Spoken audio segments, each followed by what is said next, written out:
In STEM classrooms, there is a paradox that some students can get great grades but then struggle to demonstrate that they are ready to carry out jobs in the field.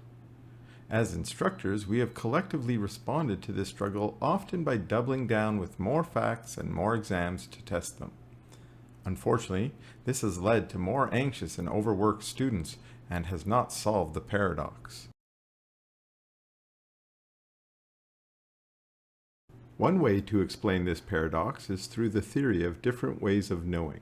There are 4 kinds of knowledge and 4 ways of learning connected to them, known as participatory knowledge, perspectival knowledge, procedural knowledge, and propositional knowledge.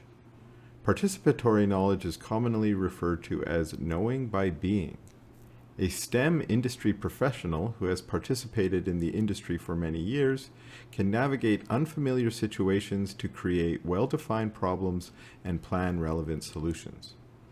Perspectival knowledge is commonly referred to as knowing what it is like to be an individual within the field. When placed on a team, a mature professional can understand what role would suit them best and treat others on the team with respect for their unique, diverse perspectives. Procedural knowledge is knowing how to do something. That is, the field-specific skills that professionals develop through practice in their fields. Integrating a function, debugging code, extracting DNA from a sample, analyzing data, presenting results. These are all examples in procedural knowledge in STEM. Propositional knowledge is knowing that some assertion is true. That is, the definitions and facts specific to a field. Physicists need to know what electrons are. Biologists need to know how genes mutate. Engineers need to know how much stress a material can take. And these are all propositions relevant to their fields. Babies naturally participate in the world, which helps them build perspective, learn skills, and eventually, through the skill of language, participate in our world of abstract propositions. This mirrors a natural learning through participating in a field that leads to the ability to articulate expert knowledge from experience. Feedback also occurs between the levels. I can describe how to hit the keys of a piano, and you might be able to learn something from that expression, but this can't reach deep into the hierarchy. I can't tell you what it is like to be a professional pianist in detail. You must become a pianist yourself, participate in it to really know. However, if you practice many piano pieces in an ensemble, you might start to gain the perspective of a piano player in a band. And if you play in a few bands, a few gigs, or write a few songs, you might become a pianist and a musician.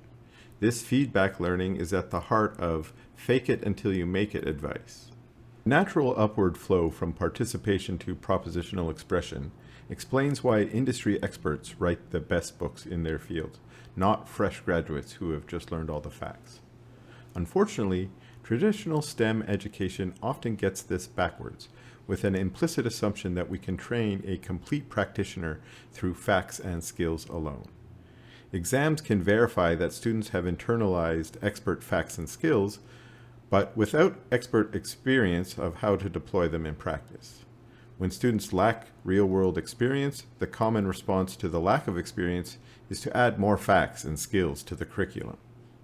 To be fair, traditional STEM education isn't all bad. Labs, group projects, capstone experiences, research opportunities, and internships do target perspectival and participatory learning. Nonetheless, these opportunities often represent a small proportion of student learning time over an entire degree program.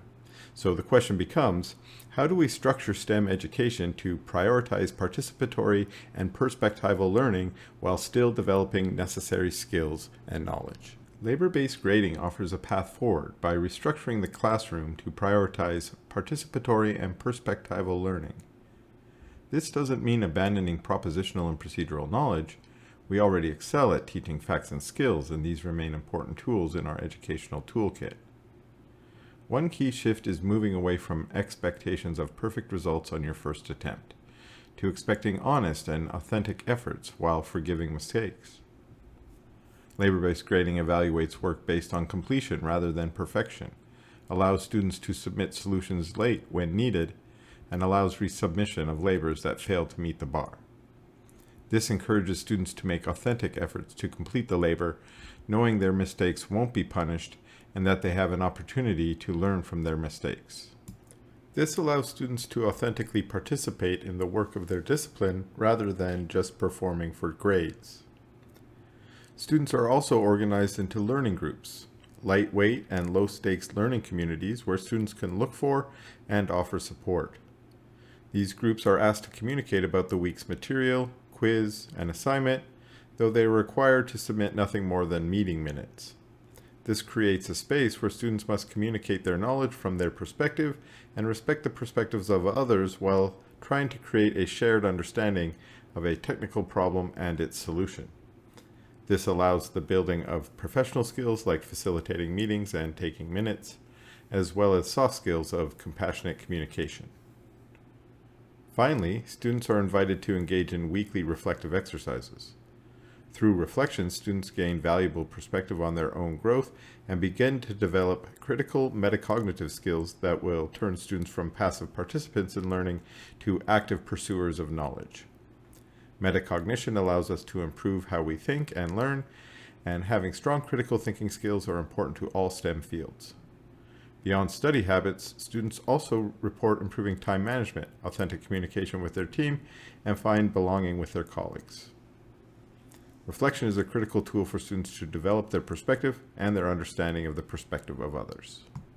After graduation, students are expected to be able to practice in their field, yet traditional test grades increasingly fail to confirm this ability. Grad schools and employers want to see portfolios of authentic work and hear students articulate their real experiences, exactly what labor-based grading provides. Students respond enthusiastically to being treated as developing practitioners rather than test takers. They value the freedom to explore material deeply and learn from mistakes without grade penalties. This shift transforms our role from point adjudicators to professional mentors, allowing us to focus on what we became educators to do, help students grow into competent practitioners. Thank you for watching, and we'll see you in that next video.